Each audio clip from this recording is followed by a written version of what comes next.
Right, what's happening everyone? Video today on, I want to ask you all the question, are you actually training hard enough? Now this is something that you need to ask yourself because this can be such a simple reason as to why someone is not seeing results in the gym.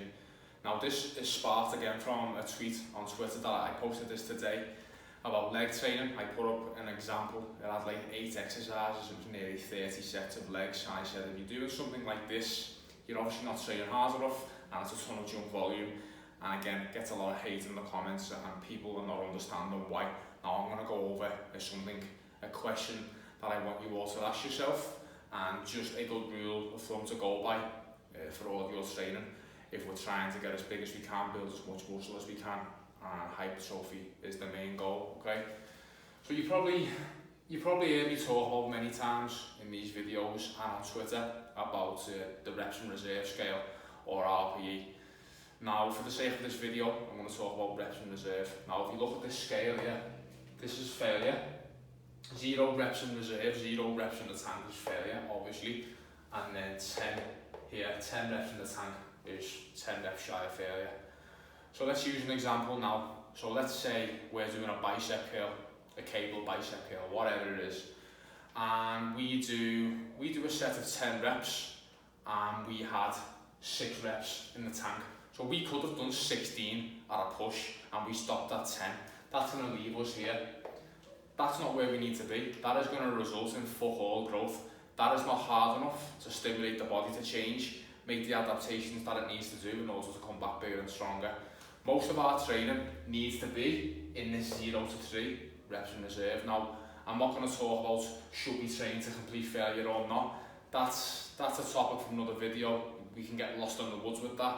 People say you should train to failure, other people say that we should on average keep around 2 reps in reserve. I personally, at the end of the day, I don't think it matters. I think as long as you're in this 0 to 3 reps in reserve on most of your sets, I think you're going to be good to go. Now, getting to this point of a set, it's hard, it's challenging, and that's why a lot of people don't get there. They give up with, as I say, with more than 3 reps in the tank because it sucks. Especially, for example, I've used this before. If we're doing a Bulgarian split squat or a half squat, getting to this zone, it's hard. It requires a bit of a gut check, and that's the reason why a lot of people can do these 30 set leg workouts, is because all of their sets are like here, 7 reps in the tank. So if you actually had a bit of a gut check and you train with some intensity, you wouldn't need as much overall volume in a session. If you've done all your work in here, it would be, as I say, it would be a good check for you. So why do we need to be here? Why do we need to be 0 to 3 reps in reserve? What's so special about that? Now, there is other ways that you can build muscle, especially in the powerlifting realm, where you'll see a lot of people do sub-maximal sets for higher volume, so they may have a couple more reps in the tank. But that's a topic, that's a video for another day. We're talking about pure hypertrophy style training. So if all of our sets fall in the 0 to 3 reps in reserve, what's so special about that? There's something called the Henneman's size principle, which is basically at the start of a set, the body is not going to recruit the high threshold motor units straight away because it doesn't need to. As you get later and later into a set, until you get to the most difficult portion of a set, that's when the body is going to recruit the high threshold motor units. Now they're the ones that are responsible for the most growth, and they grow the largest in size. So we wanna activate them as much as we possibly can, and we only do that by getting to this, the 0 to 3, 0 to 4 reps in reserve mark. Now that's where if you're leaving 6, 7 reps in the tank, you're not really going to be activating your high threshold motor units, so you're leaving a ton of gains on the table. So as I say, most of your sets should probably be on average around that 1 to 2 reps in reserve.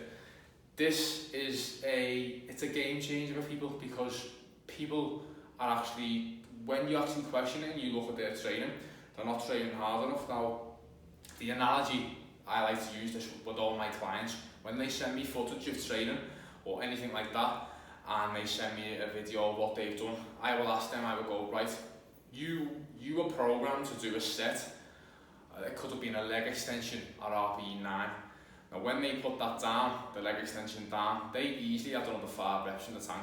So my query to you, and what I always say to my clients as well, just take a look at that last rep, okay, or when you're in the gym now this week. When you're about to put that down, ask yourself, if I had a gun to my head, right, and my life was on the line, how many more reps could I get out on that leg extension? If you answered that question to me and you could do 3 or 4 more reps, that's your problem. You're not training hard enough. You need to absolutely be busting your balls and getting in this zone. Now, as I say, it requires some grit. It requires some nuts to push through and train to this point because it's hard. But it's something so super simple that there's a reason why a lot of people they're not seeing gains in the gym, they're not seeing results.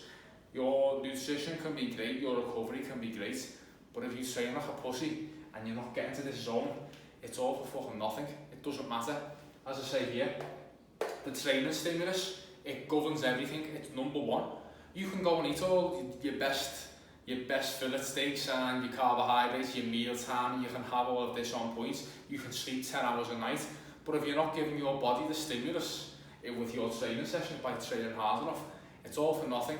So I want you to watch this video, okay? Even next week, record some of your lifts, have someone video your lifts of what you're doing, and you'll be able to judge as well how many reps in reserve you have, and just ask yourself when you get to the end of a set, right?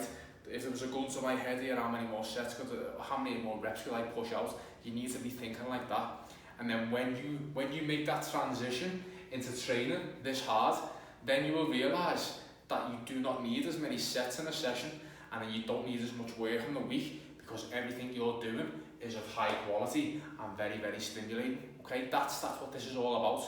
This is where the high volume, low volume, this is where the whole debate comes in, and the reason why people are doing too much work and too many sets in the gym, because it's all not quality work. It's all bullshit in this zone, and it's not here. Okay, so just watch this. It's a little test for you all next week when you go in the gym. Just again, go into your head. How many more reps can you do with some of your things? It will get you thinking about your training intensity, and I imagine it's going to be a little bit of a rude awakening for some of you, okay? But it's my intention to help you and make sure we're training properly so we can get the most out of everything, okay? No more fucking about. Let me know what you think. Drop any comments down below. As I say, any more video ideas, let me know. Speak to you soon.